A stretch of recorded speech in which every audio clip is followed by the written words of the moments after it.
அன்பு நேயர்களே, திங்கள் மாலை 5 மணி. இப்போது ஒரு அவசரமாக வேறு ஒரு செய்தி தயாரான போது அவசரமாக நாம் இந்த செய்தியை இறக்க வேண்டிய தேவை கருதி இறக்குகின்றோம். நாம் கனடா விடயத்தில் மூக்கை நுழைத்த போது இலங்கைக்குள் கடந்த 3 தினங்களாக ஈஸ்டர் தாக்குதல் குறித்த சர்ச்சைக்குரிய நபர்களும் குறித்து சிங்கள ஊடகத்தின் மத்தியிலும் நாடாளுமன்றத்திலும் எதிரொலித்துக் கொண்டிருக்கிறது. அது குறித்து விரிவான எந்த ஒரு ஊடகத்திலும் வெளிவராத விடயங்களை நாம் இன்று காவி வந்திருக்கின்றோம். இந்த சர்ச்சைக்குரிய நபராக வருகின்றார் டாக்டர் ரொஹான் குணரட்ன. இவர் யார்? இவர் இதுக்குள் எப்படி வருகின்றார்? எங்கிருந்து வருகின்றார்? எதற்காக வருகின்றார் என்று ஒரு ஆய்வு செய்வோம். அடுத்தது retired army general Anura Jayasekara. இவர் யார்? இவருக்கும் இந்த சர்ச்சைக்கும் என்ன விடயம்? அடிக்கடி நாடாளுமன்றத்தில் எதிர்கட்சிகளால் இவர் மீது குற்றம் சாட்டப்படுகின்றது. இந்த ஈஸ்டர் தாக்குதல் விடயமாக இவர் மீது ஒரு வலுவான குற்றச்சாட்டை எதிர்கட்சியினர் முன்வைக்கின்றனர். இவர் யார்? இவருக்கும் இந்த ஈஸ்டர் குண்டு தாக்குதலுக்கும் என்ன சம்பந்தம்? அது பற்றி ஆராய்வோம். அடுத்து யாரு? நிறைய பேர் வந்தாலும் 3 விடயங்களை மாத்திரம் எடுத்துக்கொள்ளும். அதாவது உதய கம்மன்வில. இவர் யார்? இவர் முன்னாள் அரசியல்வாதி, எல்லோருக்கும் தெரிந்த விடயம்.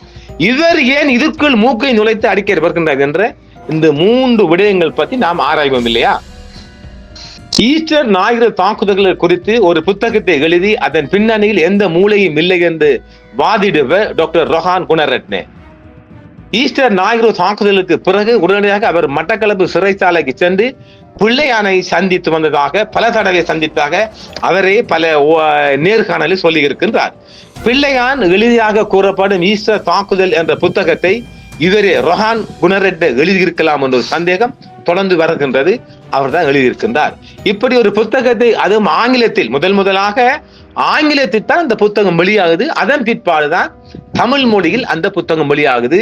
அப்ப ஆங்கிலத்தில் முதலாக ஒரு புத்தகம் எழுதும் அளவுக்கு பிள்ளையான் அறிவு, அந்த ஆங்கில அறிவை கொண்டவரா, ஆங்கில புலமை கொண்டவரா என்று நாம் பல தடவை கேட்க வேண்டியிருக்கின்றது. 5ஆம் ஆண்டு கல்வியுடன் இயக்கத்தில் இணைந்தவர் பிள்ளைக்குட்டி. அப்ப பிள்ளைக்குட்டிக்கு ஆங்கில அறிவும் ஒரு புத்தகம் எழுதும் அளவுக்கும் தமிழ் அறிவு இருக்குமாண்டால் என்னால கடைசிவன் நான் ஆம் என்று சொல்ல மாட்டேன். ஈஸ்டர் தாக்குதல்களை குறித்த ரொஹான் குணரட்னவின் புத்தகம் குறித்து திறந்த விவாதம் ஒன்றை ஈடுபடுமாறு அல்லது ஒரு திறந்த விவாதம் ஒன்றை செய்யுமாறு பிரபல வழக்கறிஞர், ஈஸ்டர் குண்டுவெடிப்புக்குள் பொய்யாக திணிக்கப்பட்ட ஹிஜாஸ் கிஸ்புல்லா அவர்கள் வெளிப்படையாக கூறிய கருத்தை அவர் ஏற்க மறுத்துவிட்டார் டாக்டர் ரொஹான் குணரட்ன. ஏன்? இவர் தான் சட்டவாதி, மிக சிறந்த வக்கீல். அவர் கேட்கும் கேள்விக்கு இவரால் பதிலளிக்க முடியாது, எங்கேயாவது பிடிகுடுத்துவார். அந்த பயத்துல அவர் தனக்கு இயலாண்டு சொல்லிவிட்டார். ஈஸ்டர் ஞாயிறு தாக்குதலை ISIS நடத்தியது என்று இவர் ரொஹான் சொல்லுகின்றார். சமீப காலமாக வாதிருக்கின்றார். அதற்கு பலம் சேர்ப்பதாக ரணில்ல குரூப்பும் அதை ஆமாசாமி போடுகின்றார்கள். ரொஹான் குணரட்னவின் வாதத்தின்படி ஈஸ்டர் ஞாயிறு தாக்குதலுக்கு பின்னால் எந்த அரசியல் சதியும் இல்லை என்றும் இதற்கு பிற்பாடு எந்த ஒரு விசாரணையும் தேவையில்லை என்று அடித்து சொல்கின்றார். அமெரிக்க பெடரல் பியூரோ ஆஃப் இன்வெஸ்டிகேஷன் ஒரு சந்தேக நபரிடமிருந்து பெற்ற வாக்கு மூலம் இந்த தாக்குதல் IS தான் செய்தது என்று உறுதிப்படுத்த சொல்கின்றார். இப்ப இலங்கையிலே நடக்கிற ஒரு குண்டு தாக்குதல் என்னென்று FBI வெளிநாட்டுல உள்ள இந்த வாக்குமூலம் எடுக்கிற இதுக்கு ஏதாவது லொஜிக் இருக்கான்னு நீங்க மக்கள் நேயர்களே கேட்டுக்கொள்ளுங்க. உங்களே நீங்களே கொழும்புக்கு மட்டக்களப்பை நடக்கிற ஒரு குண்டு வெடிப்பை குறித்து இந்தியாவுக்குள்ளேயோ அல்ல அமெரிக்காவிலே உள்ள ஒருவரை கொண்டு ஸ்டேபிள் எடுக்க முடியுமா? அது பொய் தானே. இதுல ஒரு விடயத்தை நான் பதிவு செய்கிறேன். இந்த ஈஸ்டர் குண்டுதல் தாக்கு நடந்த உடனே ஒரு ISIல ஒரு அறிக்கை ஒன்று வெளியாகுது. அவங்க தான் பொறுப்புன்னு சொல்லி, அது பொய் என்று நான் பலர் சொல்லியிருந்தேன். அது பொய் சொல்ல காரணம் என்னென்றால், மாத்தளையை சேர்ந்த ஒரு முஸ்லிம் நபர் பேர் இல்ல இங்க இருக்கு, மறந்து போச்சு. மாத்தளையை சேர்ந்த ISIயுடன் தொடர்பு கொண்ட ஒரு நபரை இங்க உள்ள புலனாய்வு துறையின் IP லெவல்ல உள்ள நிஷாந்தி என்று நினைக்கிறேன், அவர் சொல்லித்தான் அந்த அறிக்கை விடப்பட்டுச்சு. அவ ஈஸ்டருக்கும் இந்த ISIக்கும் பொறுப்பு இல்லை, அவர் பொய்யான அறிக்கை ஒன்று அப்ப வெளியாயிடுச்சு. அதை வச்சுக்கொள்ளுங்க. அடுத்தது, நான் இந்த உடனடியாக இந்த ஈஸ்டர் குண்டுவெடிப்பு நடந்த உடனே ஊடகத்துல சொன்னேன், ஒரு கை ஒன்று இருக்குண்டு. இது முஸ்லிம் குரூப் இருந்தாலும் இதுக்கு பின்னால ஒரு பெரிய கை இருக்குன்னு சொன்ன அத இந்த retired army general Anura Jayasekara பிரதி பாதுகாப்பு அதை உறுதிப்படுத்துறாரா? நான் சொன்ன கருத்தை அந்த ஆள் உறுதிப்படுத்தது. இருப்பினும் ஜேவிபி அரசின் பாதுகாப்பு துணை அமைச்சர் கூட அந்த கருத்தை ஏற்கவில்லை.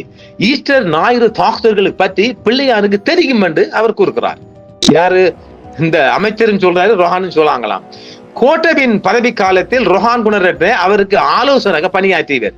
அவரு ரொஹான் குணரட்ன இருக்க இல்லையா, கோட்டை என்ற ஆட்சி காலத்துல அவரு கோட்டை என்ற ஒரு ஆலோசகர், அதுக்குரிய சம்பளம், அதுக்குரிய டிரைவர், வெஹிக்கிள் எல்லாம் கிளைம் எல்லாம் கொடுக்கப்பட்டுச்சு. நான் என்ன சொல்ல வரேன் என்றால், கோட்டையன் டீம் ஒன்று இந்த குண்டுவெடிப்பை செஞ்சாலும் கூட நான் உறுதிப்பட சொல்லக்கூடாதா, கொஞ்சம் இதுல லாஜிக் இருக்கு, கொஞ்சம் புரிஞ்சு கொள்ள செய்தாலும் கூட ISIல தலையில கட்டணும் என்றால் இவர் தான் அதுக்கு போகணும். யாரு? ரொஹான் இந்த ரொஹான் குணரட்ன போகணும். ஏனென்றால் இவர் ஆய்வு செய்யறாராமே, தீவிரவாத இயக்கங்களும் குறித்தான ஆய்வு செய்யறதால இவர் மூலமாக இந்த விடயத்தை ISI பழி மேல பழியா போடணும்.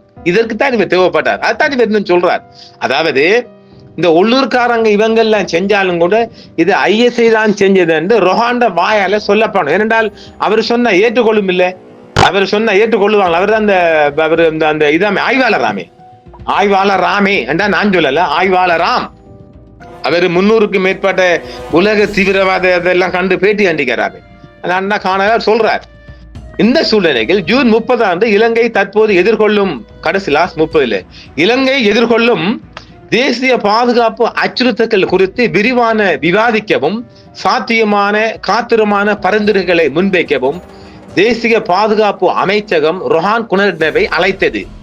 இந்த அமர்வு கொழும்பு தேசிய பாதுகாப்பு கல்லூரியில் இராணுவ மற்றும் சட்ட போலீஸ் உயர்துறை வட்டாரங்கள் கொண்ட அதிகாரிகளை கொண்ட ஒரு மீட்டிங் அழைக்கப்படுறார். அவர் அங்க பேசும்போது 30 ஆண்டுகால மோதல் மற்றும் ஈஸ்டர் ஞாயிறு படுகொலை இரண்டிலிருந்தும் நூற்றுக்கணக்கான முன்னாள் பயங்கரவாதிகள் மற்றும் கைதிகளை நான் நேர்காணல் செய்துள்ளேன். நூற்றுக்கணக்கான சமூக தலைவர்கள், மத போதகர்கள் மற்றும் மதகுருமார்களும் நான் பணியாற்றியுள்ளேன். இராணுவ தலைமை, சட்ட அமுலாக்கம் மற்றும் பாதுகாப்பு மற்றும் உளவுத்துறை அதிகாரிகளுடன் நான் விரிவான உரையாடல்களை நடத்தியுள்ளேன். மேலும் இந்த அச்சுறுத்தல்கள் தீவிரமாக எடுத்துக்கொள்ளப்படாவிட்டால் வரலாறு மீண்டும் நிகழும் என்று நமது தற்போதைய பாதுகாப்பு நிபுணர்களுக்கு நான் உறுதியளிக்க முடியும். கற்றுக்கொள்ளுங்கள், உங்கள் தளபதிக்கு எழுதுங்கள், நடவடிக்கை எடுங்கள் என்று கூறுகின்றார். யாரு? ரொஹான் குணரட்ன.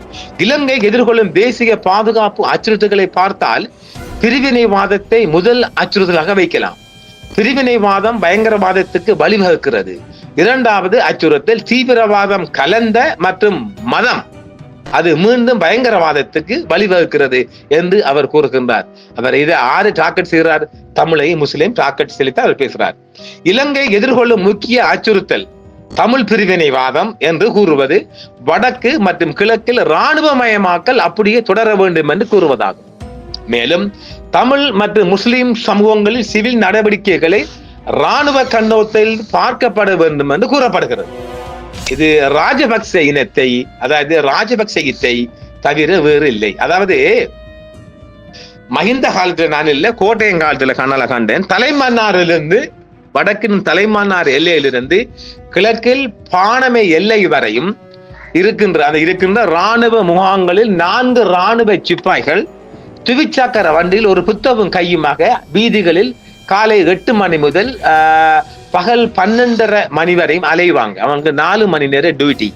இந்த டியூட்டி என்ன குறிப்பாக்கப்படுது என்றால், மிக கூடுதலாக இந்த தமிழ் மக்கள் வணங்கும் தெய்வ வழிபாட்டு மதஸ்தலங்கள், நான் கண்ணால கண்டதான் சொல்றேன்.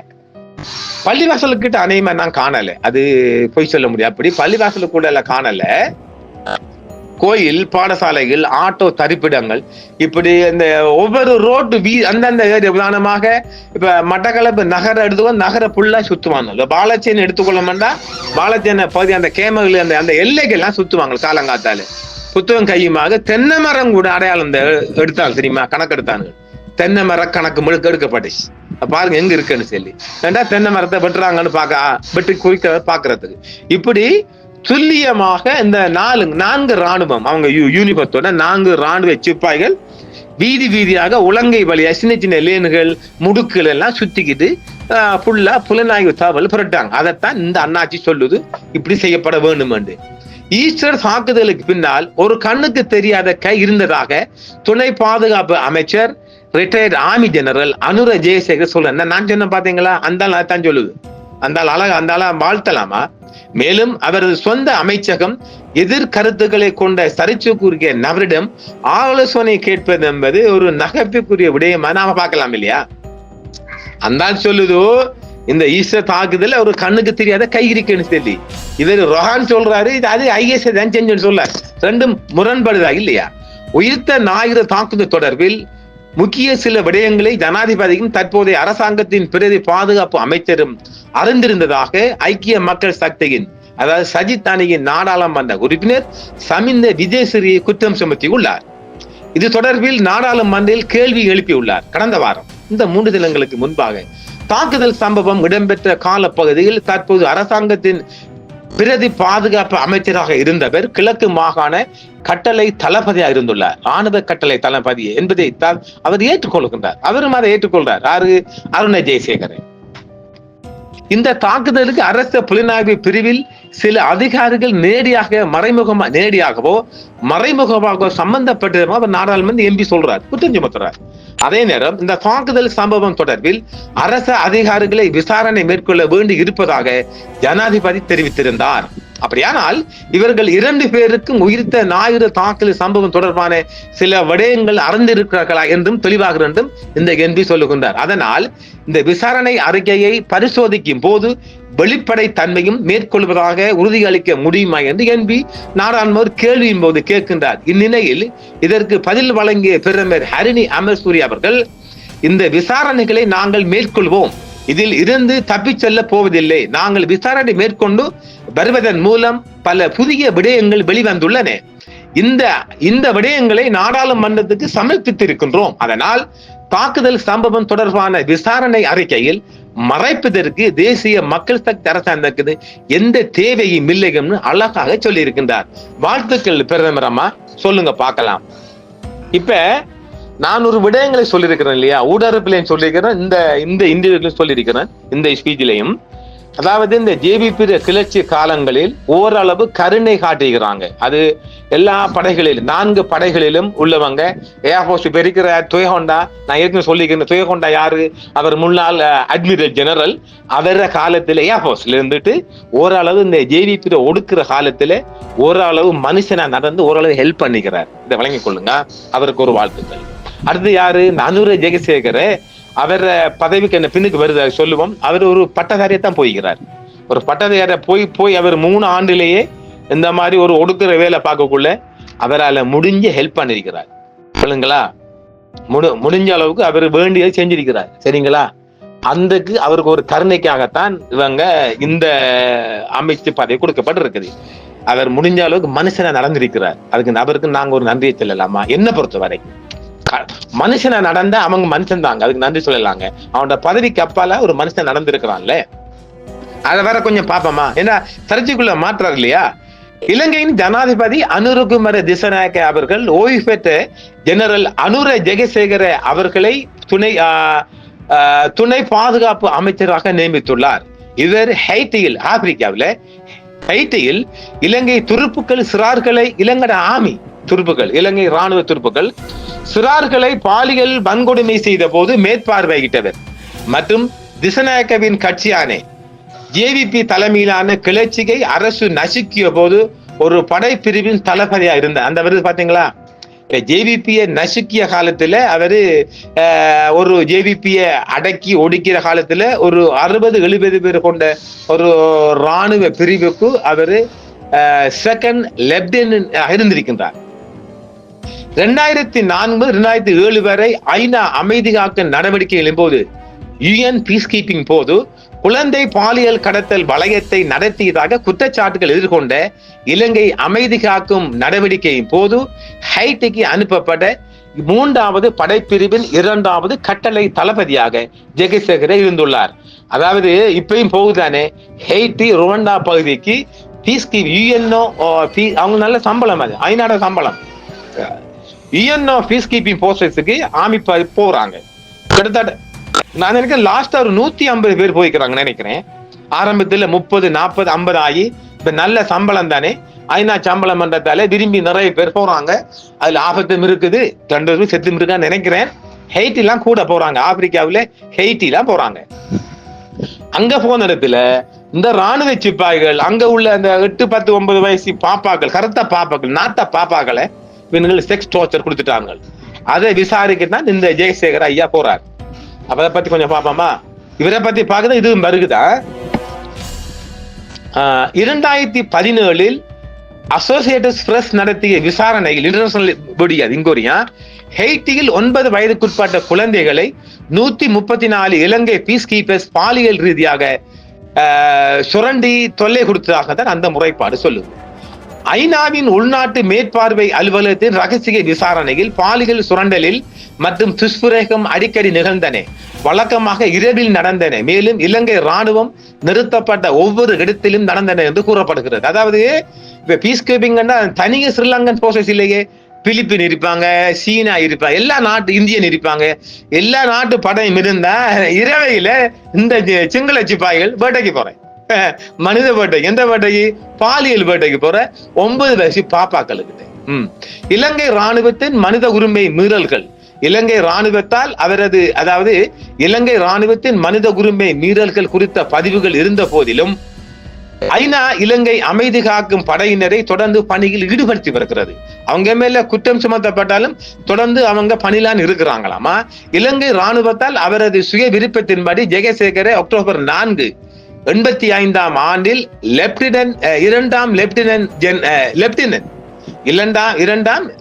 லெப்டினன்ட் பதவியில் நியமிக்கப்பட்டு கெமினு வாட்சின் மதிப்புமிக்க 1வது பட்டாலியனில் பணியமர்த்தப்பட்டார். 85ல அவர் ஒரு பட்டதாரியாக லெப்டினன்டாக, செகண்ட் லெப்டினன்ட் சொல்லுவோம் இல்லையா, இது ஒரு கெசட் ஆபீசர், ஒரு ஏஎஸ்பி ரேங்க் கொண்டது. அவருக்கு கீழே ஆக குறைஞ்ச ஒரு 30-40 ஆர்மி இருப்பாங்க, இஷ்டத்தை கூட்டிக் கொள்ளலாம். இந்த பட்டாலியனின் உருவாக்கப்பட்ட நாளிலிருந்து ஜேவிபி கிளர்ச்சி மற்றும் தமிழ் போராளித்தனத்தை ஒழிப்பதற்கான போர் செயல்பாட்டு பணிகளில் இது நிறுத்தப்பட்டுள்ளது. இவர குரூப் ஜேவிபியை ஒடுக்கிட்டு பிறகு தமிழ் பகுதியிலையும் எல்டிடி காரங்களை ஒடுக்கிறதுக்கு வந்தன்னு சொல்லப்படுகிறதா. இவர் முக்கியமான ஆள் தான். ஜேவிபி தலைமையிலான 87ஆம் ஆண்டு ஜேவிபி கிளர்ச்சியில் பல்லாயிரக்கணக்கானோர் கொல்லப்பட்டனர். தற்போது ஜேவிபிக்கு திசநாயக்க தலைமை தாங்குகிறார். இது இந்த ஆண்டு இலங்கை வரலாற்றில் ஒரு மிகப்பெரிய முக்கியமான விடயமாக பார்க்கப்படுகிறதாம். இலங்கை ராணுவம் அடுத்தடுத்த ஆண்டுகளில் எண்ணற்ற தமிழ் பொதுமக்களை கொன்றது. இன்று வரை ஹைட்டியில் சிறார்களை பாலியல் ரீதியாக சுரண்டுவதற்காகவே அல்லது இலங்கை ராணுவத்தால் செய்யப்பட்ட போர்க்குற்றங்களுக்காகவே யாரும் பொறுப்பேற்கப்படவில்லை. ஓகே, குண்டு தாக்குதல் பற்றி பிள்ளையார் ஏதும் குறிப்பிடவில்லை என்று வருகிறது. இத்துடன் நாம் இந்த செய்தியை முடித்து பார்ட் 2க்குள்ள போறோம். இப்ப இவர்கள் பற்றி நாங்கள் இந்த விடயங்களை தெளிவா சொல்லிக்கிறோம். இப்ப நாம ரிட்டையர்ட் ஆர்மி ஜெனரல் அனுர ஜெயசேகரை பற்றி சொல்லிட்டோம் இல்ல. அடுத்த பார்ட் 2க்கு அடுத்த குறிப்புக்கு நான் வரோம். நன்றி நேயர்களே, மீண்டும் நாளை காலையும் சந்திப்போம். இன்று இரவைக்கு இது வந்தாலும் மீண்டும் நாளை காலையும் சந்திப்போம். நன்றி நேயர்களே. என்றும் உங்களுடன் சன்ரைஸ் இந்தியா டிவி சப்ஸ்கிரைப் பண்ணுங்கள், பெல் பட்டனையும் கிளிக் செய்யுங்கள். உங்கள் ஆதரவே எங்கள் சேவை. ஆதரவு தாருங்கள், அரவணைப்போம். மறக்காம சர்ப்ரைஸ் பண்ணுங்க. தேங்க்யூ.